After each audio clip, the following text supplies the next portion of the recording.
Le projet service civique à l'EUD Méditerranée a fêté ses 7 ans en 2022. La mission proposée aux volontaires tourne toujours autour du moustique tigre.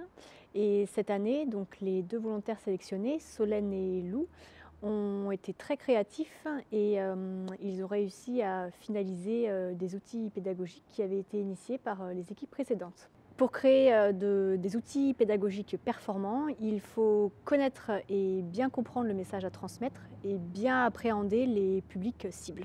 Pour aider Solène et Lou à évoluer sereinement dans leur mission, on leur a proposé de suivre une formation conséquente qui leur a permis d'être à l'aise avec toutes les notions à connaître sur le moustique tigre. Et on leur a permis de rencontrer différents publics, que ce soit des adultes ou des enfants de différents âges, pour qu'ils comprennent comment parler à des enfants de maternelle, à des enfants de CM2 qui ont 10-11 ans, ou alors de communiquer avec des adultes qui sont sûrs de savoir et qui sont plus difficiles à convaincre. Une fois toutes les cartes en main, Solène et Lou ont pu créer un conte pour les plus petits et fabriquer une maquette. J'introduis les ateliers par la lecture d'un conte qui leur explique le cycle naturel du moustique tigre. Et donc voilà, j'utilise les dessins que Lou a fait pour illustrer mes propos. Cette maquette est utilisée avec des enfants pour leur expliquer où la femelle moustique peut pondre.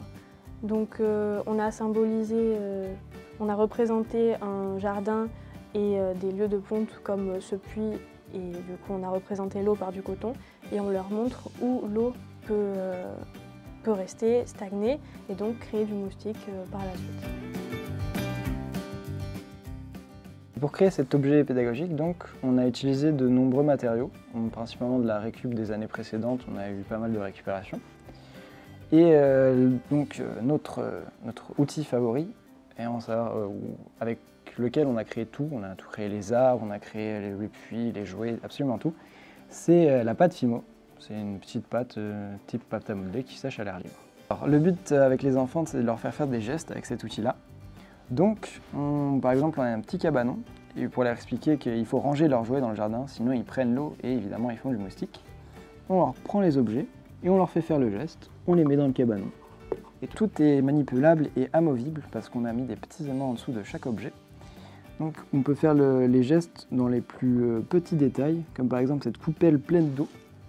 On peut la vider manuellement, hop, on enlève l'eau, on la remet et on remet le cactus par-dessus. Le petit détail qui fait tout, parce qu'évidemment, là on dirait que c'est un seul jardin, mais ce sont en réalité 2 jardins. La plus grosse problématique qu'on a, c'est que si ton voisin ne fait pas les bons gestes, eh bien, tu auras quand même des moustiques chez toi. Pour clore la mission 2022, Solène, Lou et moi-même avons animé une réunion devant plusieurs agents de l'EUD Méditerranée. Ce fut un fort temps d'échange qui a permis à Solène et Lou de montrer le résultat de leur travail. Et cela a permis aux agents de l'EUD qui ont été supports et aux différentes directions qui nous ont aidés de se rendre compte de ce qu'on pouvait faire ensemble. Et cela a aussi fortement ancré le dispositif au sein de l'EUD Méditerranée.